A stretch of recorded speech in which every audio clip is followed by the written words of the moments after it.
आवाज सुनो पहाड़ों की। नमस्कार, आवाज सुनो पहाड़ों के कार्यक्रम के माध्यम से हम फिर एक बार आपके बीच में आए हैं। जैसा कि आपको पता है कि आवाज सुनो पहाड़ों का कार्यक्रम कुछ नए मुद्दे, नई चर्चाओं के साथ हर वक्त आता रहता है। इस मंच के माध्यम से कुछ बातचीत करने का मौका मिल रहा है। हमारे साथ है जिन्होंने उत्तराखंड राज्य के लिए एक बड़ा संघर्ष किया, और संघर्ष ही नहीं बल्कि अलग उत्तराखंड राज्य दिलवाया भी। अरे जी, आपका बहुत बहुत स्वागत आवाज सुनो पहाड़ों के मंच पर। बहुत धन्यवाद। और क्योंकि उत्तराखंड के काफी लोग जो है कि एक प्रेरणा स्रोत के रूप में आपको देखते हैं। आपने कई संघर्ष के, कई शहादत के बाद उत्तराखंड राज्य मिला। ये जो उत्तराखंड से पहले का, उत्तराखंड का अब का, और ये जो 20 सालों का जो ये दौर है, क्या कमियां ऐसी रह गई कि जो एक माहौल नहीं बन पा रहा, असंतुष्ट है लोग? देखिए, उसमें उत्तराखंड क्रांति दल ने राज्य के लिए संघर्ष किया और उसका उत्तराखंड की पूरी जनता ने साथ दिया, और उसी का नतीजा था कि राज्य बना। 42 से ज्यादा शहादत हुई और हजारों लोगों ने जेल की यातनाएं तमाम सही। तो हमने बलिदान देके, त्याग, तपस्या और बलिदान देके राज्य हासिल किया। किसी ने हम पर एहसान नहीं किया है, या किसी ने हम पर कोई गिफ्ट में नहीं दिया। ये राज्य हमने अपने खून पसीने से, अपने जीवन का बलिदान देके लिया है। लेकिन दुर्भाग्य से राज्य का संचालन तब से लेके अभी तक उन लोगों के हाथ में है जिनका इस उत्तराखंड राज्य बनाने के कॉन्सेप्ट से कोई लेना देना नहीं था। वो इसके विरोधी थे। उनके जहन में नहीं था कि उत्तराखंड राज्य बनना भी चाहिए या नहीं भी बनना चाहिए, ये वो मतलब ही नहीं रखते थे। लेकिन परिस्थितियां ऐसे आई कि बारी बारी से, मेरा मतलब भाजपा और कांग्रेस से है। कैसी कैसी बातें आप लोगों ने भी सुनी होंगी। कोई कहता था मेरी लाश पे उत्तराखंड बनेगा, कोई कहता था देश के टुकड़े करोगे। ये वो लोग थे जिन्होंने राज्य का विरोध किया, और राज्य बना तो इनके हाथ में सत्ता आ गई। और बारी बारी से 5-5 साल भाजपा और कांग्रेस प्रदेश में सत्ता में रही और प्रदेश को लूटती रही है, प्रदेश को आगे नहीं बढ़ाया। तो आपने 20 साल का सवाल पूछा है, तो राज्य बनाने के पीछे, उस लड़ाई के पीछे जो हमारी मंशा थी, शहीदों की मंशा थी, हमारे डॉक्टर डी.टी. पंत जैसे लोगों की, बडोनी सर की, बडोनी जैसे लोगों की, वो कहीं से कहीं तक वो चीजें नहीं हुई हैं। इसलिए नहीं हुई है कि जो सत्ता में आए हैं इन्होंने वो रास्ता चुना ही नहीं, इनके सोच में वो रास्ता था ही नहीं, इनके सोच में वो बातें थी नहीं। इसलिए केवल ये शासन करने आए और प्रदेश को विकास के नाम पर लूटने के लिए आए। तो अब उत्तराखंड की जनता से मैं अपील करना चाहूंगा आपके माध्यम से। आपका चैनल है, ये बहुत अच्छी बात है कि आपने आज मुझे बुलाया है। आपके चैनल के माध्यम से मैं ये कहना चाहूंगा कि भैया, आप बहुत देख लिया आपने, एक बार नहीं, 2 बार नहीं, 3-3, 4-4 बार देख लिया है। और आपने उत्तराखंड की जो हालत है, जो उत्तराखंड राज्य बनने से पहले थी, उससे भी बदतर हो गई है। आप शिक्षा का क्षेत्र ले लीजिए, आप स्वास्थ्य का क्षेत्र ले लीजिए, आप रोजगार का क्षेत्र ले लीजिए, किसी में हम लोग जब उत्तराखंड राज्य बनने से पहले जहां थे वहां से काफी नीचे चले गए हैं। और सब लोग जानते हैं, पढ़े लिखे लोग हैं, सब जानते हैं कि ये जो ढर्रा है दोनों पार्टियों का, उसको रहते हुए उत्तराखंड की स्थिति और भी खराब होनी है और भी इसको नीचे जाना है। तो हम तो यही कह सकते हैं उत्तराखंड की जनता से, आपके माध्यम से, कि भाई अब की बार अपना निर्णय बदलो। जनता का निर्णय अगर उत्तराखंड क्रांति दल के पक्ष में होगा तो हम इस बात को करके दिखाएंगे कि क्या सपने हमारे थे उत्तराखंड राज्य आंदोलन में, क्या विजन हमारा था, क्या चाहते थे हम और क्यों लड़े हम। तो वो चीज करके हम लोग दिखाएंगे। हम सत्ता के लिए नहीं लड़ रहे हैं। मैंने पहले भी कहा है, हम राजनीति करने उत्तराखंड क्रांति दल में नहीं आए थे। उत्तराखंड क्रांति दल का गठन किसी राजनीति करने के लिए नहीं हुआ था। एक मिशन बना था कि हम उत्तराखंड राज्य हासिल करेंगे। हमने उस मिशन में लगातार काम किया और वो मिशन हमने हासिल किया। सन 2000 में राज्य बन गया और उसके बाद 20 साल हो गए हैं। हमारा जो दूसरा मिशन था कि इस राज्य को सही सलामत कैसे बनाए, कैसे आगे बढ़ाएं, इसलिए आज हम इस पूरी तैयारी के साथ जनता के बीच में जा रहे हैं। अभी हमारा कार्यक्रम बन रहा है कि हम अब की बार जनता को अच्छी तरह से समझाएंगे कि इनका नजरिया क्या था, इनके कारनामे क्या रहे। आपने देख लिया है, एक बार नहीं है, कई बार देख लिया है। और इस प्रदेश में और कुछ हुआ न हुआ, मुख्यमंत्री की संख्या बहुत पैदा हो गई। मुख्यमंत्री उत्पादक प्रदेश ये बन गया है और पलायन बदस्तूर जारी है, शिक्षा की दुर्व्यवस्था बदस्तूर जारी है, स्वास्थ्य सुविधाओं का तो आपने देख रहा है इस कोरोना काल में किस कदर लोगों की मौत हुई है बिना इंतजाम के, वो आपने देख लिया।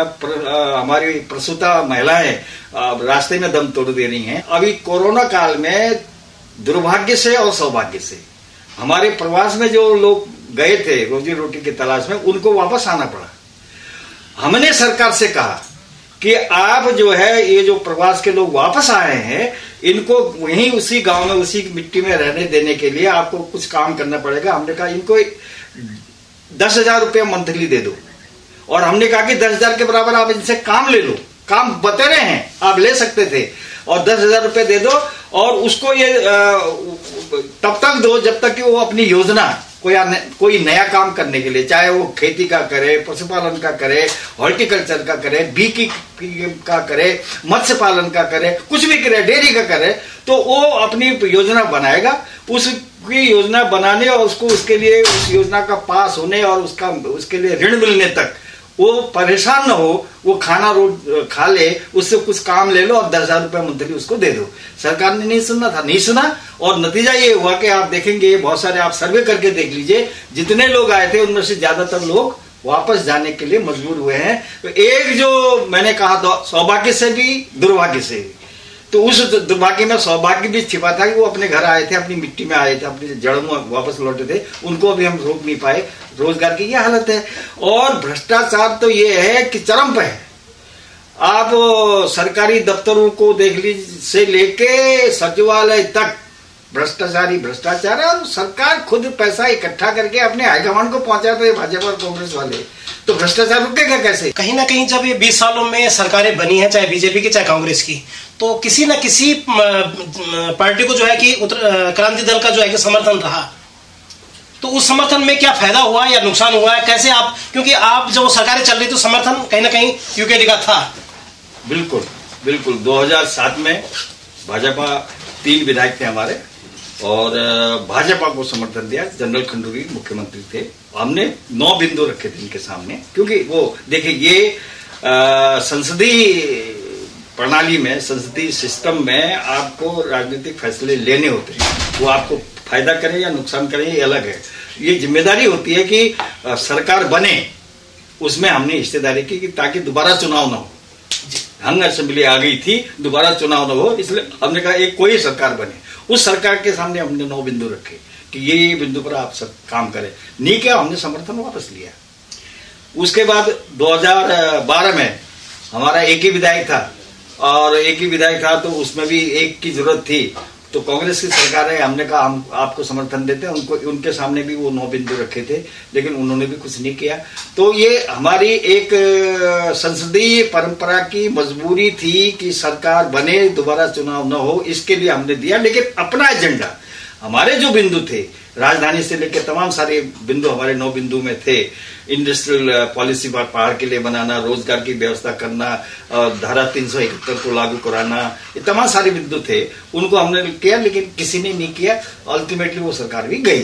तो ये तो हमारी एक संसदीय प्रणाली को निभाने की मजबूरी थी। मतलब आपकी सोच में था कि उत्तराखंड का जो एक्स्ट्रा जो खर्चा है, जो बोझ बढ़ेगा उत्तराखंड को, इसको नहीं होने देना। कहीं ना कहीं ये संघर्ष और उसके साथ साथ जुड़ा हुआ उत्तराखंड के हित में बड़ा फैसला था, लेकिन शायद इस बात को हम जनता तक पहुंचा नहीं पाए। इसलिए नहीं पहुंचा पाए क्योंकि ये बातें अगर जनता तक कि यूकेडी ने जो है कि क्यों समर्थन दिया, इस बात को पहुंचाने भी जरूरी था।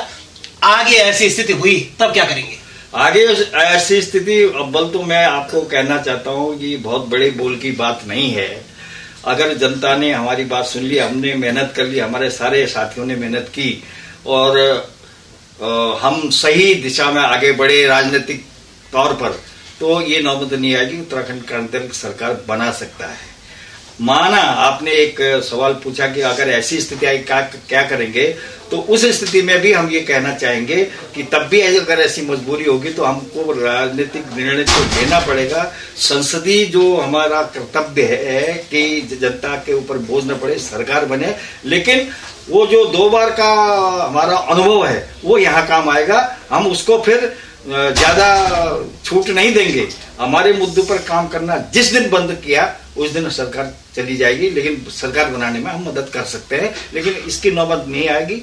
जनता हमारी बात सुनेगी तो पहले हमारी सरकार। मैंने वो आंदोलन का समय देखा हुआ है और काफी लोगों का संघर्ष भी देखा हुआ है, लेकिन राजनीतिक पार्टियां जब उत्तराखंड अलग राज्य बना तो अपने अपने नाम का उस पर मोहर लगाती थी कि एक कहता कि हमने बनवाया, दूसरा कहता हमने बनवाया, कहते कि 2000 में बना तो हमारी सरकार थी इसलिए हमने बनाया। तो ऐसे भी तो वो आते हैं, फिर कुछ भी ऐसी भी कमियां रह गई कि जो कि सत्ता के करीब यूकेडी नहीं पहुंच पाई। ये मैंने पहले शुरू में कहा कि ये तो उत्तराखंड जो बना है उत्तराखंड की जनता की शहादत से बना है, उसके त्याग तपस्या बलिदान से बना है। और उन्होंने खासतौर पर भाजपा के समय में बिल पारित हुआ सन 2000 में, केंद्र में भाजपा सरकार थी, उन्होंने अपना वो कहते हैं ना टैग लगाते हैं, अपना टैग लगा दिया, नाम रख दिया उत्तरांचल, जो कहीं से कहीं तक सही नहीं था। और उसके लिए भी हमको लड़ना पड़ा, न वेद में, न पुराण में, न इतिहास में, न राजनीति में, न भूगोल में आपने उत्तरांचल बनाया, इसलिए कि ये नाम भाजपा का लगे कि भाजपा ने राज्य बनाया। ये इतनी छोटी और घटिया राजनीति करते रहे हैं, लेकिन हम लड़े और लड़के हमने इसका नाम फिर पूर्ववत उत्तराखंड करवा दिया। ये इसके लिए भी यूकेडी ने लड़ाई लड़ी थी। और राजधानी का सवाल आज तक इन्होंने पूरा नहीं किया है।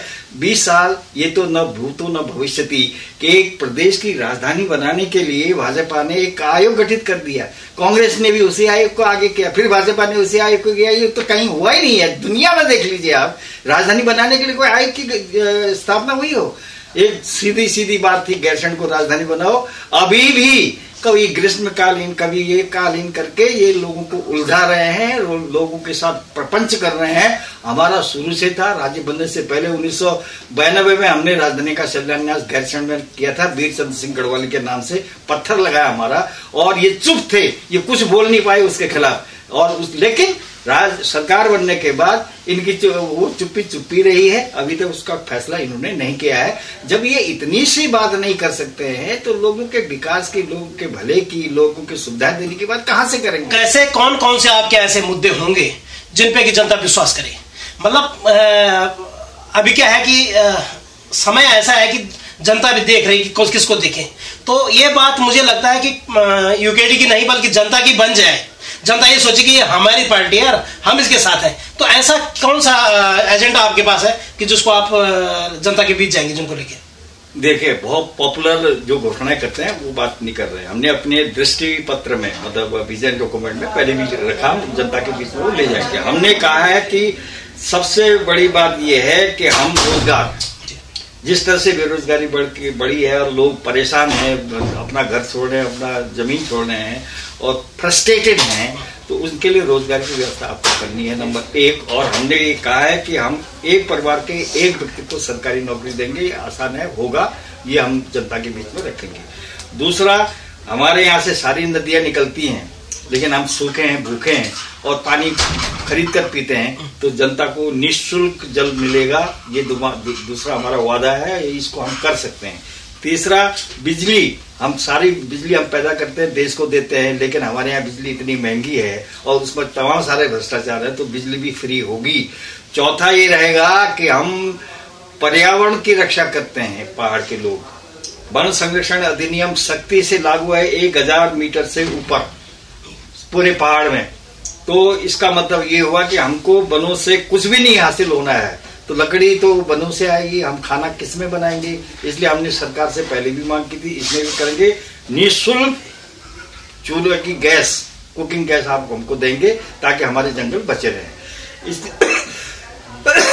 इसके अलावा हम एक बात और कहना चाहते हैं कि जितना भ्रष्टाचार अभी तक दोनों सरकारों ने किया है, जितने घोटाले किए हैं, भाजपा 2007 में आई तो उन्होंने कहा तिवारी सरकार ने इतने घोटाले किए, हम जांच करेंगे, जांच कमीशन बैठाया, उस जांच का कोई अता पता नहीं है।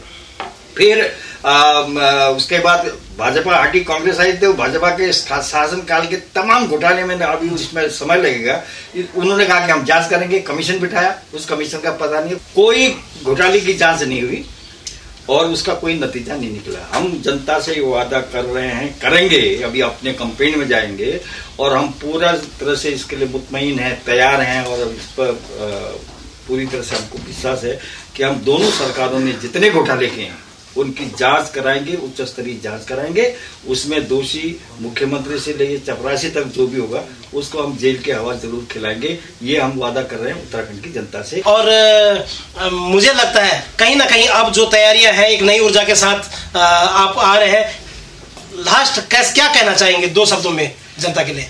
जनता के लिए मैं यही कहना चाहूंगा कि आपने देख लिया है, परख लिया है, एक बार नहीं 2-2, 3-3, 4-4 बार परख लिया है। अब परखने की ज्यादा जरूरत है नहीं, इसलिए आपको नया करना है, परिवर्तन लाना है, खुद आगे आना है। जनता जब तक खुद आगे आके परिवर्तन नहीं करेगी तब तक नहीं होगा। हमारे नवयुवक आगे आए। हम विशेष राज्य का दर्जा उत्तराखंड को देना चाहते हैं। इन दोनों की सरकारें केंद्र में भी रही, राज्य में भी रही, लेकिन अभी तक विशेष राज्य का पूरा दर्जा उत्तराखंड को नहीं मिला है, जो कि एक हिमालयी और सीमांत राज्य के लिए लाजमी है, जरूरी है। वो हक भी इन्होंने हमें नहीं दिया। ये तमाम सारे मुद्दे होंगे जिनको लेकर हम जनता के बीच में जाएंगे और मुझे विश्वास है कि हम सही ढंग से कैंपेन कर सकें और जनता को इस बात के लिए जागरूक कर सके, उनको ये सारे मुद्दे समझा सके, तो निश्चित तौर पर जनता हमारा साथ देगी, ये हमें उम्मीद है। कहीं ना कहीं जो क्षेत्रीय मुद्दों को लेकर बड़े दावे रहे हैं, बड़ी बातें रही हैं, और क्योंकि जो जिस माहौल में होता है उस माहौल के बारे में बहुत अच्छे से जानता है। बहुत अच्छी एक चर्चा हुई। आवाज सुनो पहाड़।